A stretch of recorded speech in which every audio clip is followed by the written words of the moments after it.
Si de algo saben las abejas, es de flores. Hay de todo tipo y para todos los momentos. Lo importante no es solo su color, tamaño o forma, sino lo que hace sentir cada una. Y para esos sentimientos trabajan. Igual que el Banco Central, que trabaja para hacer florecer la economía y que sientas estabilidad. Para ese sentimiento de tranquilidad. Para ese sentimiento de crecimiento y desarrollo. Para que la primavera llegue a todos los sectores y los planes de muchos den grandes frutos. Banco Central de la República Dominicana, 75 años trabajando por una estabilidad que se siente.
Muy buenas tardes, amables televidentes. Bienvenido a su cita diaria, crepuscular y nocturna en Teleimpacto, que es al final de la tarde despidiendo el sol o comenzando la noche. Ponga su caridad en buenas manos. Apoye el Patronato de Lucha contra el Cáncer de Villa González Incorporado. Toda una institución de apoyo al prójimo más carenciado, afectado por el cáncer. Enfermedad catastrófica que destruye también a la familia. Hay que apoyar este esfuerzo comunitario que son esos patronatos pobres, pero con un gran espíritu, un gran ancho ánimo de servicio a la comunidad. Por la misma cristianísima formación, como hemos dicho, de los dirigentes de ese patronato. Hay que apoyar porque eso va en beneficio de la sociedad. Familias muy pobres, atrapadas en la pobreza, con una enfermedad como esta, es una sentencia de muerte ya segura. 809-443-8010. También el Hogar Escuela Santo Domingo Sabio. Otro espacio para robarle espacio, precisamente, valga la redundancia, al crimen. A ese vivero que crea una sociedad descompuesta, esa disgregación familiar, la rotura familiar, y en esas barriadas los muchachos están expuestos a que el crimen lo atraiga. Y los salesianos forman esos jóvenes y lo hacen ciudadanos útiles al país. Avenida Independencia, esquina Gregorio Luperón, en Santo Domingo. Vamos a ver qué dicen los precios. Esto es siempre importante. El cacao, $3,223 la tonelada de cacao en el mercado de Nueva York. 3,223. Se mantiene ahí. Por suerte tenemos un precio, parece que se va a establecer un tiempo ahí, en más de $3,000 la tonelada, que no es mal precio, lo hemos dicho, pero con aquellos niveles de precio que hubo, son verdaderamente muy bajos. Bien, el azúcar $14.98, bien, café $298.15. Todavía es un buen precio, pero estaba tan alto también que era un precio estratosférico. El petróleo 112,41, el petróleo de Texas, que es el que nosotros consumimos. Sin embargo, el petróleo de Brent, que siempre es más caro, sin embargo, esta vez se ve más barato, 109,77. Cosa rara, parece que los europeos no quieren especular mucho con esto. El oro, 4.692, ha bajado más de $500, ha bajado el oro, la onza, 4.692.2. Plata, 73.21. La tasa de cambio, 60.27 el dólar. La venta, 61.17. Eso es lo que hay en cuanto a esos precios. Bueno, entonces, ahí tengo más del agro. Vi ahí que yo no entiendo. Omar Benítez, el ministro de Agricultura, y yo he visto siempre muchos técnicos que fuera de los cargos públicos plantean tantas ideas, tantos planes y proyectos y soluciones, vamos a decir así, a los problemas del agro. Y más en esos gremios que piden, bueno, a los gobiernos le piden de todo para desarrollar el agro. Siempre están pidiéndole a los gobiernos la gran mayoría. Y siempre dicen que están quebrados, que la situación es mala. Desacreditan al propio agro y ellos mismos se desacreditan ante la prensa, ante los bancos y las fuentes de financiamiento, porque ¿quién le va a prestar a un quebrado, como se dice? O a alguien que diga que no es rentable la actividad que tiene. Eso siempre ha pasado en el agro. Ahora, Omar Benítez fue ministro de Agricultura. Dice él que República Dominicana tiene suficiente producción de alimentos para cubrir la demanda. Pero tú sabes, Omar, que este país importa 6.000 millones de dólares en productos de origen agropecuario. Que hay que también tomar esas cosas en cuenta, porque siempre se está hablando de un crecimiento de la producción y el problema no es que se crezca en producción, el problema es el rendimiento, la productividad. Y en eso tenemos dificultades, que lo sabe Omar Benítez, los costos muy altos y el poco financiamiento que hay para el agro. Entonces, a veces se quieren poner las cosas como que hay tanta producción que nosotros estamos abundantes de productos. Sin embargo, INESPRE es una institución que fue creada o diseñada en 1969 para adquirir los excedentes de los productos agropecuarios y estacionarlo en almacenamiento ahí un tiempo hasta que esas presiones hacia la baja en esos precios por los excedentes. Entonces, usted viene y saca esos productos al mercado y estabiliza los precios de esos productos alimenticios. Pero resulta que INESPRE ya no existe. Si INESPRE no existe, ¿por qué? Porque no hay esas cantidades tan excedentarias que se perdía la cosecha y era el griterío de los productores. Hay como si hubiera una política restrictiva, digo yo, porque los dos últimos ministros de Agricultura, los dos son productores de plátano, tanto Omar Benítez como el señor, el penúltimo que estuvo ahí, el señor Limber Cruz. Señores, y el plátano no ha podido bajar de precio, como si trabajaran para sí mismos. ¿Por qué el plátano no baja? Porque el plátano no va a bajar, porque lo diga Manuel Fermín, lo diga, el plátano va a bajar cuando se produzca mucho plátano.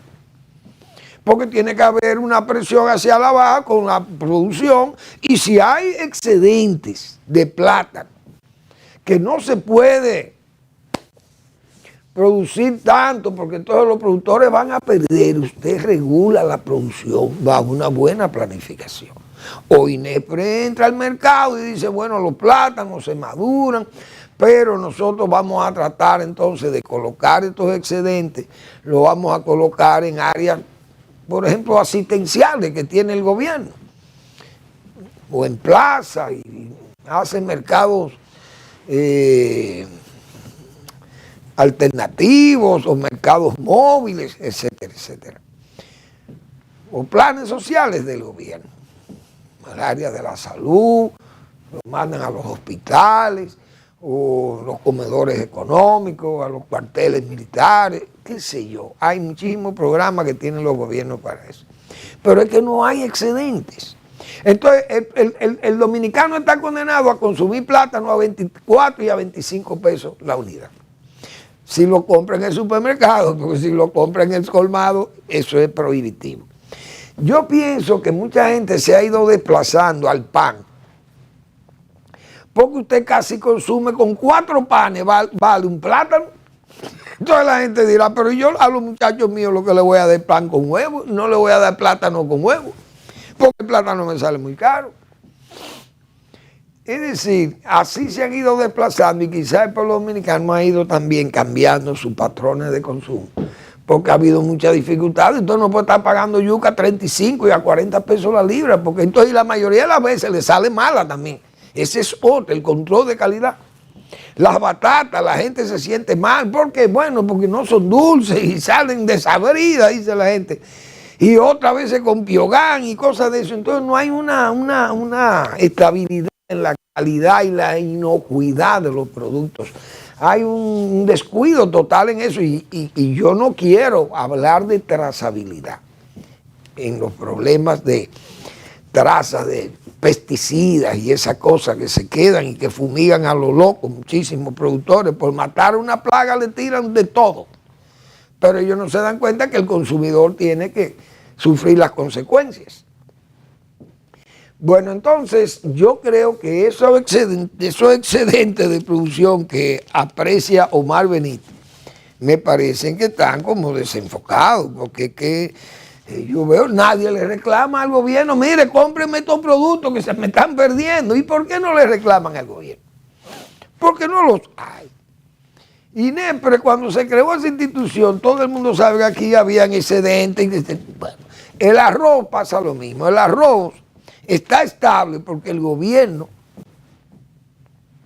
tiene un programa de pignoración, que si no tuviera ese programa de pignoración, la gente se hubiera huido de la producción arrocera y tal vez tuviéramos unos déficits enormes. ¿Por qué? Porque lo que le da el apoyo a eso es la asistencia del gobierno, pagando los costos de almacenamiento, el costo de seguro y el costo financiero de esa operación de almacenar arroz en almacenes fiscales. Por eso tenemos una producción estable, porque el productor sabe a cómo va a vender antes de sembrar, ya lo sabe. Y la verdad es que uno encuentra unas voces que a veces quieren ser muy optimistas, pero entonces no dan en la diana, se van como por la tangente. Así vi otro señor que es, usted no puede ser traicionado por las siglas partidarias. Un señor, Díaz Santana, señor él es muy conocedor de la ley 87 de la seguridad social y parece que él ha trabajado mucho en eso y conoce muy bien de eso. Pero usted no puede venir a negar una realidad por querer congraciarse, por mantener un cargo público ahí. Y además por tener sentimientos pro partido oficial. Porque usted es un técnico y tiene que opinar con seriedad. Pero no venga usted a minimizar que no, las pensiones, no, esas pensiones que se están otorgando, incluso las privilegiadas, eso no importa, porque eso la ley lo prevé. Pero por Dios. Pero si hay algo que se le ha criticado al gobierno con fuerza, es precisamente ese otorgamiento de tantas pensiones privilegiadas a gente que no ha trabajado nunca en el Estado. Entonces esos son privilegios políticos que se están haciendo y esas cosas no están bien. Y entonces el país, el gobierno está asumiendo cantidades enormes de pensionados que mañana no se van a poder pagar. Pero no es solamente este gobierno, viene de los gobiernos del PLD también. ofertaron muchísimo, y antes el gobierno de Hipólito Mejía se otorgó pensiones a los locos y a gente que no eran del Estado, que nunca habían trabajado en el Estado. Y regalaban las pensiones como si fueran billetes de quiniela o quinielas de la lotería. Y así entonces este gobierno ha pasado a ser entonces menos exigente, o aquellos daban pensiones por lo menos, diríamos, modestas, pero estas pensiones que está otorgando este gobierno a cualquiera le da una pensión de 90 y 100 y 150 mil pesos en forma discrecional. Yo creo que eso no está bien. Entonces el señor Díaz Santana dice, no, eso no es problema, eso está todo bien. Es decir, la ley permite eso. Arismendi niega que exceso de pensiones solidarias en República Dominicana, cuando esto está tan obvio, como se dice, tan de bulto, eso es tan visible, que pero por Dios, ¿cómo usted va a negar una cosa que el propio gobierno, cuando le critican eso, se queda callado? El gobierno no se atreve a defenderse a sí mismo de esas acusaciones que se le hacen por esa cantidad de pensiones en forma tan discrecional que otorga el gobierno, principalmente el presidente de la República, que es el que autoriza eso. Pero eso hasta los técnicos, economistas, que viven criticando incluso esas decisiones tan desafortunadas para el presupuesto nacional, porque eso va a llegar un momento, repito, que el Estado no va a poder pagar a los pensionados. Lo grande del caso es que la gente que sí necesita pensiones porque ha trabajado el Estado no se la conceden, o le conceden pensiones misérrimas. Hoy, ¿cómo usted va a venir ahora a justificar eso por un cargo público que usted tenga? Eso se ve muy mal. Sujetarse a siglas partidarias para opinar de una cosa tan seria como esta y tan delicada para fines del presupuesto de la República Dominicana, que debe tener mejor uso, entiende uno. Pero así es que andamos. Este es un país donde la gente realmente los cargos lo ponen loco. Parece que eso es lo que hay. La gente no le importa, como se dice, un bledo. Pero nada. Señores, yo vi unas declaraciones de una ONG que hace uso supuestamente de unas informaciones que brindó el Banco Centroamericano de las Exportaciones o de las inversiones y las exportaciones, y ponen esa nota con fines de llamar la atención. 29 fallas que presenta la planta de Manzanillo Power, que se acaba de inaugurar allá en Manzanillo, en Pepillo Salcedo, en la provincia de Montecristi. Y se destaca esto como si fueran fallas mecánicas propias de la producción de energía. Es decir, se pone aquello, se destaca aquello como que la planta en sí no sirve o que tiene problemas tan graves que es un peligro tenerla ahí. 29 como errores o fallos técnicos. Pero usted va y lee la noticia y ve que son un señor apellido Valenzuela que han creado, parece, una ONG de esa que tiene que ver con medio ambiente. Entonces tratan las famosas fallas, son de violaciones a cuestiones sociales y medioambientales. Señores, pero por Dios, no alarmen este país. Usted sabe el costo de esa planta, lo que cuesta en esa planta, que es que nosotros los dominicanos debemos sentirnos orgullosos que dominicanos de este país, rico, muy rico, excelente, no importa, porque aquí la gente piensa que ser rico es malo, como si todo el mundo no quisiera ser rico. Pero cuando los ricos de un país no le temen a invertir en su país, nosotros tenemos que felicitarlos. Porque la costumbre en estos países, la incertidumbre en que siempre se vivió aquí, es que todo el que tenía dinero lo que hacía era sacar su dinero y depositarlo fuera de este país. Se beneficiaban otros de los ahorros de los dominicanos, pero si aparecen dominicanos que se lanzan a invertir más de 2.000 millones de dólares para instalar una planta de energía, que eso no se había visto aquí, porque aquí nadie había hecho una inversión. Yo pienso que aquí ninguna familia se ha lanzado a hacer inversiones tan fuertes. Tal vez la familia Vicini, el propio Corripio, tal vez tienen inversiones en negocios de esa envergadura. Negocio tan costoso. Pero en energía eléctrica, yo creo que es la primera vez que familias dominicanas se lanzan a la inversión en esa área de la energía eléctrica. Y esa planta de Manzanillo Power es de capital privado que han hecho esa inversión para producir energía y venderla en este país. Entonces hay gente como que se presta, como que quiere llamar la atención como para que le paguen, ¿será? Porque aquí hay gente que hace todos esos chantajes. Yo no quiero decir que el señor Valenzuela, que es el que hace esa denuncia, sea un chantajista, no lo sé. Pero la costumbre en este país es tratar de desacreditar a alguien o vocearle y decir cosas, porque eso es un alarmismo innecesario. Porque, repito, las fallas que se señalan no tienen que ver nada para producir energía. Si usted me dice a mí, miren, esa planta están presentando problemas, por ejemplo, los dínamos que se mueven para generar la electricidad, están tambaleándose, no tienen una buena estabilidad, por ejemplo. El vapor está arrastrando vapor, es malo, los calderines no también.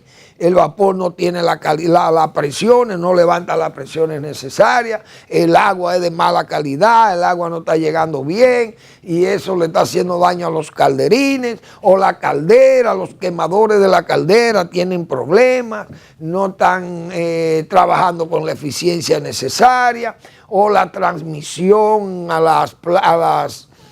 las estaciones de distribución o de transmisión de la energía tienen problemas. Usted me dice que esos son los problemas que se están confrontando y esos son problemas graves. O problemas de reutilización del vapor, el vapor de escape que se reutilice, qué sé yo, por poner ejemplo de lo que es una planta de este nivel.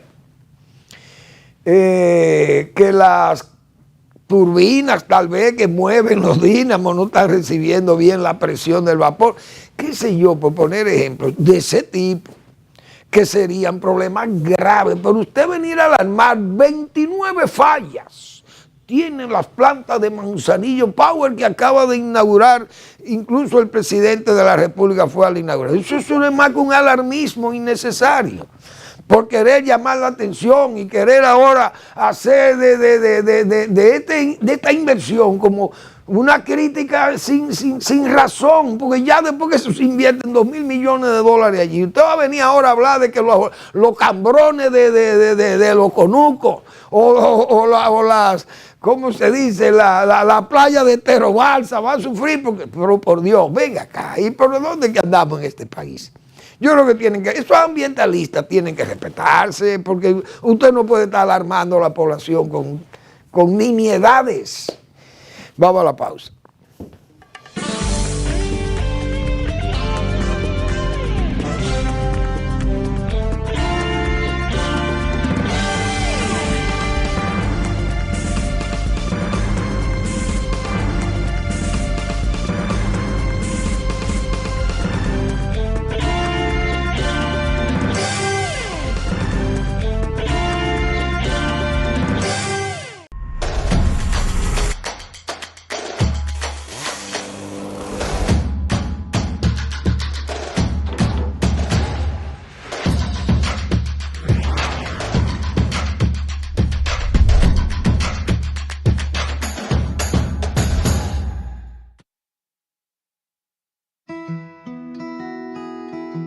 Si de algo saben las abejas, es de flores.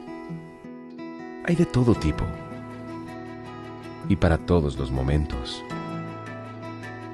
Lo importante no es solo su color, tamaño o forma, sino lo que hace sentir cada una. Y para esos sentimientos trabajan. Igual que el Banco Central, que trabaja para hacer florecer la economía y que sientas estabilidad. Para ese sentimiento de tranquilidad, para ese sentimiento de crecimiento y desarrollo, para que la primavera llegue a todos los sectores y los planes de muchos den grandes frutos. Banco Central de la República Dominicana, 75 años trabajando por una estabilidad que se siente.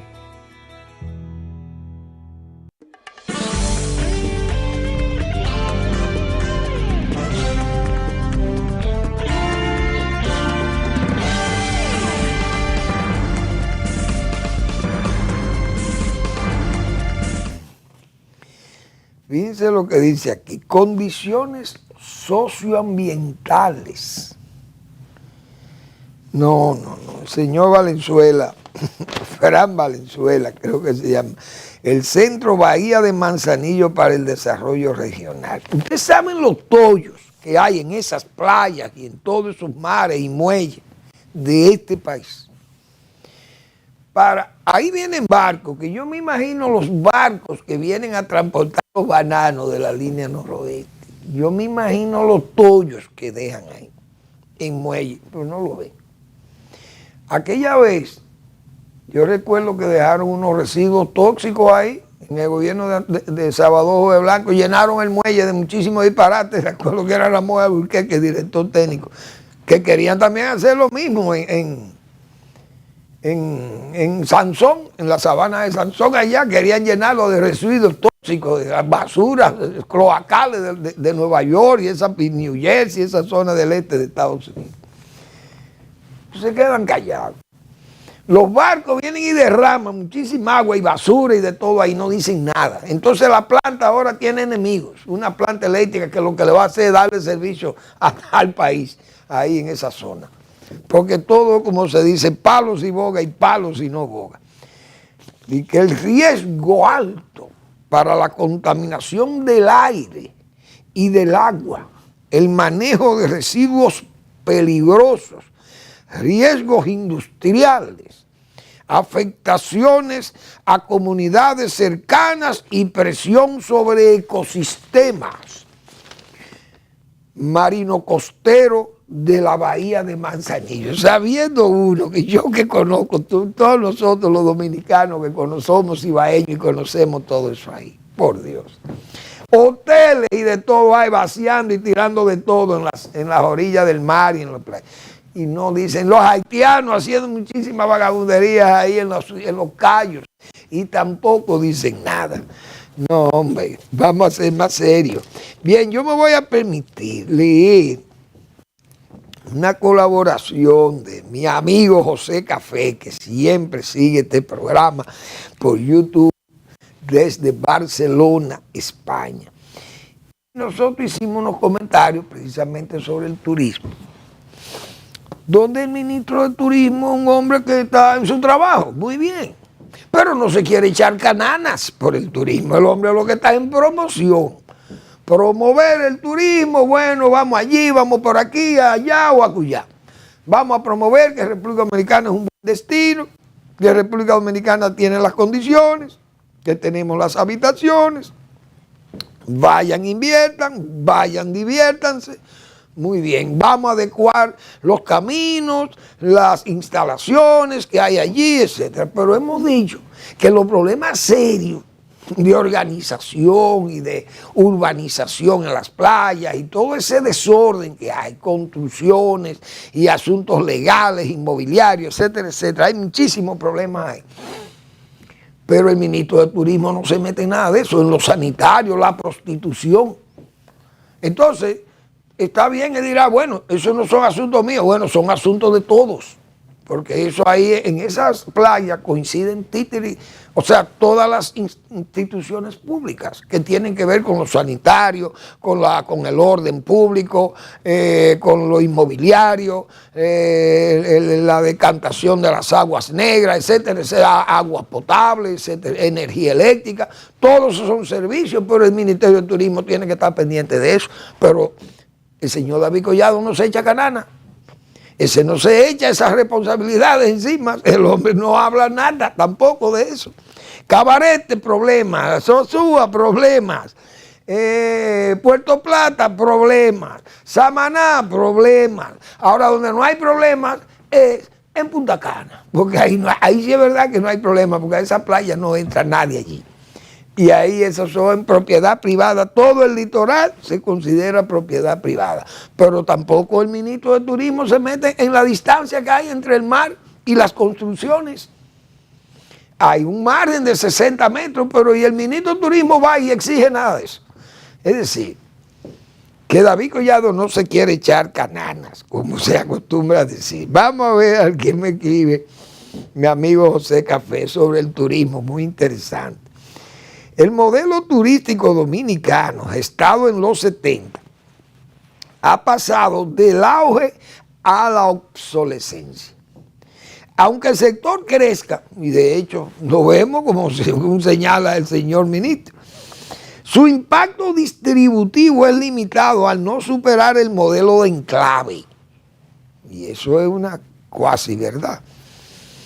Enfrenta una dualidad crítica, infraestructura de lujo frente a playas públicas y playas de libre acceso arrabalizadas. Esa es la pura verdad. La degradación ambiental, la prostitución y el asedio constante de los buscavidas evidencian la urgencia de replantear la estrategia del sector. Eso, David Collado, usted tiene que atender esas cosas.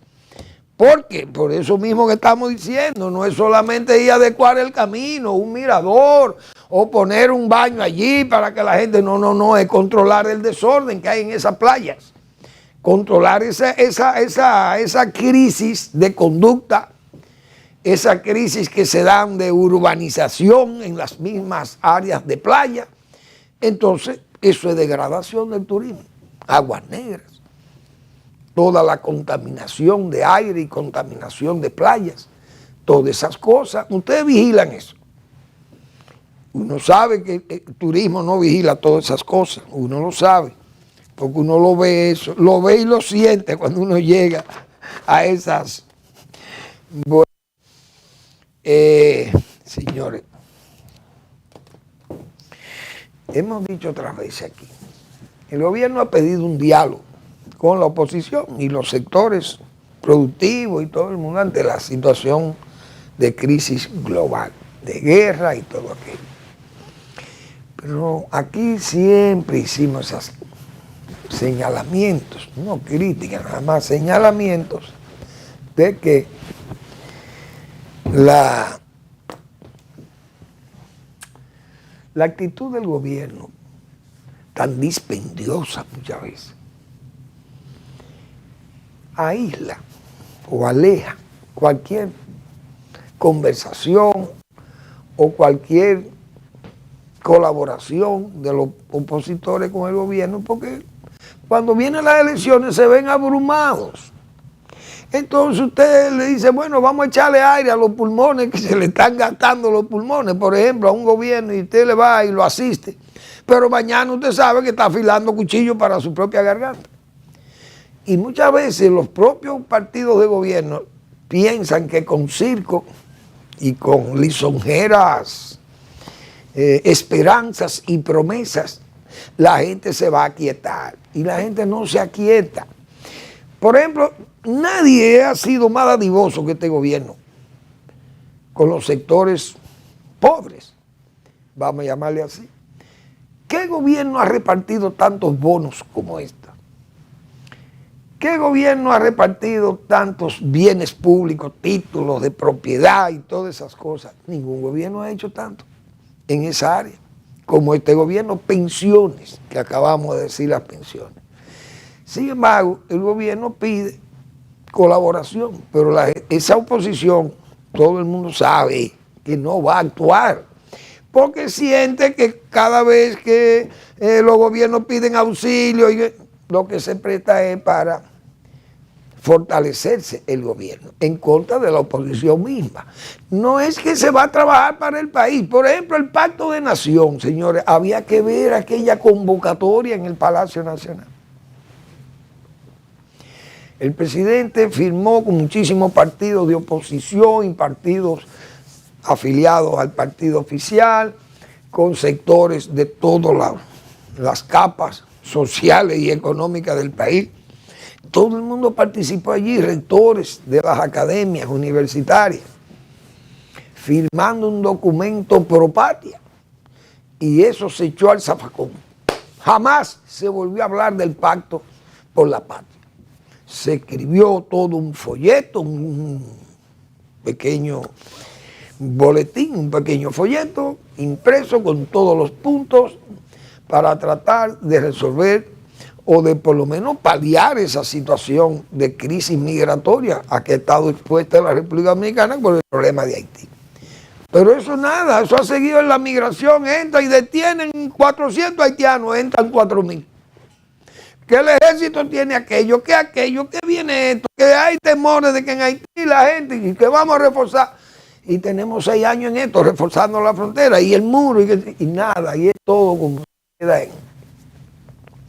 en agua de borrajas. Entonces esas cosas yo pienso que hacen huir la colaboración. Los gobiernos incluso. Un gobierno que ha sido tan dadivoso como este, ¿por qué tiene que militarizar la ciudad? Por temor a que se le arme un revolú, como se dice vulgarmente. Pues yo creo que el gobierno no debe temer, porque el gobierno tiene unos programas sociales de bonos, señores. Bonos de todos los tipos, porque aquí hay bonos escolares para los padres, bonos luz, bonos gas, bonos navideños, bonos de las madres, bonos de los padres, ¿qué más? Bonos de transporte. El gobierno ha dado muchísimas cosas, sin embargo el gobierno tiene que militarizar la ciudad por temor a que pueda levantarse una situación. ¿Y cómo se va a levantar algo que usted tiene el control de ello?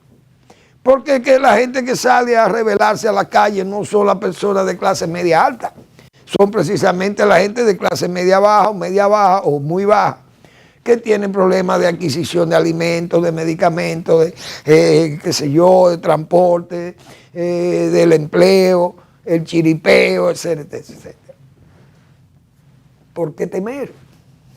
Porque esas son cosas que yo entiendo, que si un gobierno mantiene una asistencia social tan fuerte como el que tiene este gobierno, que gasta tanto dinero en esa asistencia, millones de personas reciben apoyo mensualmente, apoyo económico del gobierno, entonces ¿a quién le temen? Yo recuerdo que en el caso de Leonel Fernández, cuando se habló del PM, era un programa que se iniciaron en los gobiernos del PLD de 96-2000 para aquietar la calle. Es decir, bueno, vamos a inventarnos este programa para darle dinero a los tigres, para evitar que los tigres se organicen en la periferia y nos armen líos. Eso fue lo que se habló del PM. Bueno, eso se hizo como una especie de muro de contención a la rabia social. Críticas severísimas y hasta justicia hubo. Y libros publicados sobre el PM. Aquello fue una aberración estatal. Pero eso después se convirtió, eso es común y corriente hoy. Dar dinero a sectores humildes. Entonces, es como si se estuviera pagando la quietud social. Entonces, ¿por qué militarizar la ciudad? Como el lunes. ¿Qué pasó ahí? Yo creo que eso fue un fallo del gobierno. Yo creo que la rémora mayor que tiene el presidente Abinader es que su propio estilo de gobernar, como hemos dicho nosotros, ese gobierno coloquial, no le permite ver el error. Y no solamente ver el error, sino quien origina el error. Ese sistema de gobierno, ese estilo de gobierno del presidente Abinader tiene esa dificultad. Porque es que no tiene tiempo de pensar las situaciones Y ese espacio que yo he hablado tantas veces del despacho presidencial para pensar los problemas, para buscar soluciones imaginativas, que la calle no da esas soluciones. Porque ese continuo caminar y todo ese contacto tan directo con la gente que te da cercanía, es verdad. Eso es cierto. Los presidentes tienen mucha cercanía, sin intermediarios, vamos a decir, con gente de todos los niveles socioeconómicos. Pero cuando usted tiene que pensar las soluciones, las grandes soluciones nacionales, cuando usted tiene que tomar decisiones de Estado, yo otras veces lo he dicho claro, el espacio que hace a los hombres que gobiernan como hombres de Estado, como estadistas, es el despacho. Las decisiones que usted toma ya en el despacho, no son las decisiones que usted toma en el lomo de un caballo, o en una camioneta, en una jipeta, un carro que va allí, por allí, ya, y sale y anda todo. Una forma ubicua de gobernar. Esas cosas yo pienso que no dan hombres de Estado, no se forjan los hombres de Estado. Quizá estamos equivocados, porque uno también se puede equivocar. Yo escribí hoy en el periódico El Nacional, precisamente sobre el escritorio presidencial, y yo voy a ver si puedo conseguir este artículo aquí, para permitirme leer con los amabilísimos televidentes, ver esta colaboración mía al periódico El Nacional. No sé si lo tendré por acá. Vamos a ver. Dice así: presidente sin escritorio, o el escritorio presidencial. Creo que fue el final como yo lo pude describir. Vamos a ver por otra vez cómo se ve acá. La verdad que es difícil para que me abra aquí. Me crea problemas para abrir. Este problema es un caos. Estos teléfonos son complicados. Esa es la pura verdad. Vamos a ver en recibidos, si están recibidos. No están recibidos, vamos a buscarlo en enviados y vamos a ver qué dice aquí. Bueno, el mueble básico funcional de todo despacho presidencial es el escritorio. Sobre él documentos, libros, fotos familiares, abridores de sobres, pisapapeles, bolígrafos, lápices, todas estas herramientas para despachar los asuntos de Estado. Para el caso de República Dominicana, ese mueble permanece vacío, sin ofrecernos una foto oficial del presidente Abinader despachando. En medio de un profundo silencio de la soledad, y es que el presidente ha decidido gobernarnos en forma coloquial y ubicua, pues está por todos lados e incluso por el exterior. Pareciera que este ejercicio le asienta frescura, espontaneidad única y exhibir su trabajo constante todo el tiempo. Despliega visibilidad presencial, así trabaja, pasea, ofrece, escucha y hasta siesta al aire libre con permiso del tiempo. Imagino que también se firman documentos importantes, contratos, se titulan bienes públicos a familias, inauguración de obras públicas y privadas. Es decir, increíblemente accesible, con una relación directa con el público, gente sencilla y social y económicamente importante, sin intermediarios. Sin embargo, dice Manuel Fermín aquí, pienso que los asuntos de Estado que requieren del buen juicio de razón y de palabra, pues los problemas van planteando nuevos desafíos, no siempre fáciles de resolver, que requieren del buen juicio. Se asumen, en el despacho, morada esta donde se practica todo ese juego de equilibrio emocional para dirigir la nación, pensar las grandes soluciones a sus problemas, es decir, en el despacho, no es en la calle, repito. Pensar grandes soluciones. Bueno, que en el estilo coloquial sufre cierto relajamiento, no porque tenga que estar al servicio de la opresión, no para dominar, sino garantizar la democracia más liberal. Ahí se piensa cómo esquivar los desvíos, las fechorías y la mala fe de la política más astuta.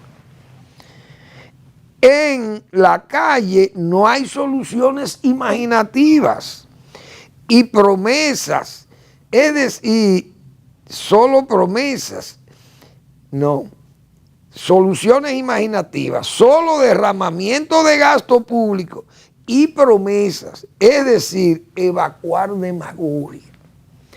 En el despacho se forja el hombre de Estado para enfrentar lo que concierne a la representación colectiva, a la reflexión sobre la conducta humana para, al mejor estilo maquiaveliano o maquiavélico, termino aquí, saber lo que es verdaderamente dicho y si lo verdaderamente dicho es verdadero o no. Por eso hemos dicho que la rémora mayor del gobierno del presidente Luis Abinader es precisamente ese estilo de gobernar coloquial que no permite ver el error, analizar el error y además ver quién es que lo origina. Hemos dicho tantas veces en este programa. Vamos a la pausa.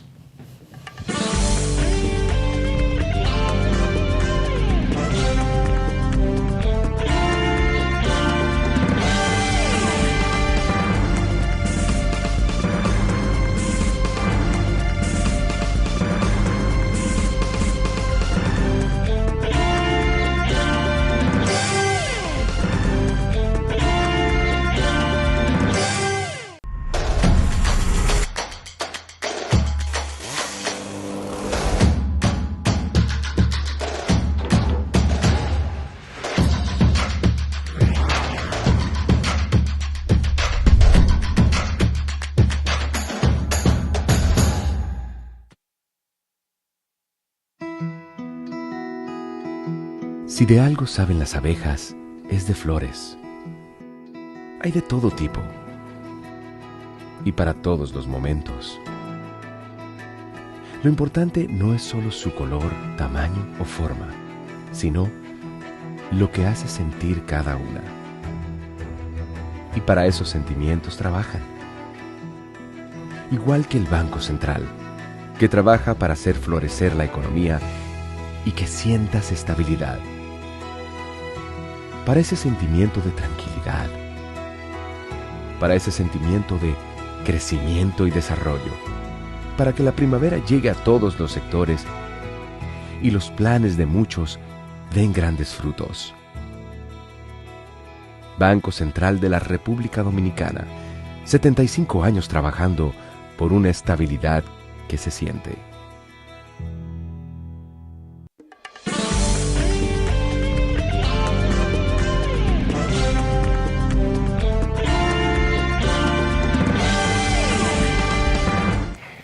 Toda una civilización morirá hoy.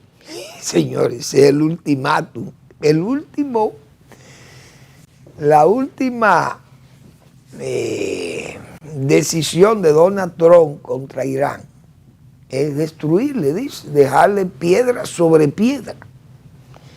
Todo el mundo sabe que el imperio persa, señores, de los tiempos de Ciro el Grande. Ay, Dios mío.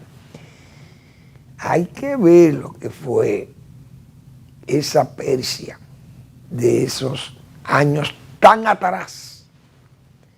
Ese imperio persa, vencido por Alejandro, que lo citábamos ayer ahí a Napoleón. Entonces, ese ultimátum de Donald Trump, descabellado, como hemos dicho otras veces, porque son descabellados todos esos ultimátums. Pero vamos a decir que él tendrá que actuar. Él dio hasta las 8 de esta noche para que se derrame un infierno de fuego en Persia. Y eso son cosas que uno no sabe. Estados Unidos está en un caos, el manejo de Estados Unidos. Eso no puede ser. ¿Cómo es que Donald Trump está manejando esto? ¿Usted sabe lo que enviar al vicepresidente a apoyar a un dictador que es lo que es un colaborador de Putin en contra de Ucrania, de Unión Europea, a favor de Rusia, y él envía a J.D. Vance, el vicepresidente, a hacer campaña por Orbán, un delincuente que lo que tienen allí comprando votos y haciendo muchísimo, porque parece que las elecciones, las encuestas no le dan favorable. Ese le envía a Donald Trump. Es decir, los amigos de Donald Trump son Lukashenko, Putin, Orbán, ¿Pero y qué país es Estados Unidos hoy? Entonces pelea con Europa, tiene un pleito con Europa, y miren esas posiciones. Va este señor a insultar a los europeos de Bruselas, a la Unión Europea. Es un caos. Estados Unidos me va a... Mira el gabinete, ya despidieron a Lutni. ¿Cómo es el nombre de Lutni? Yo no me acuerdo, yo creo que lo tengo anotado por aquí. Vamos a ver, que fue despedido hoy, según se ha señalado, Howard Lutnick, el secretario de Comercio. Es la misma conducta del anterior gobierno de Donald Trump. Todo aquel gabinete, Tillerson y Marty, todo el mundo, Bolton, se fueron a pique, todo aquello. Nunca el gabinete lo pudo estabilizar. Así mismo esta gente ya se fue el lunes. Más de 30 generales han despedido por un loco que está allí en el Departamento de Estado. Gente sin conocimiento del FBI. Es un caos. No me digan a mí que Estados Unidos, un país como Estados Unidos, se puede manejar así. Yo creo que la suerte que tiene Estados Unidos es que no necesita. Ese pueblo es tan grande y es tan poderoso, su economía y su gente que están al frente de todos esos asuntos económicos y políticos, no los políticos, económicos, vamos a decir. Que aquel país, no importa que haya un dislocamiento ahí en la Casa Blanca, el país sigue moviéndose porque esas fuerzas poderosas económicas, financieras, manejan ese país, la industria. Pero ese país no puede estar gobernado así, eso es un caos.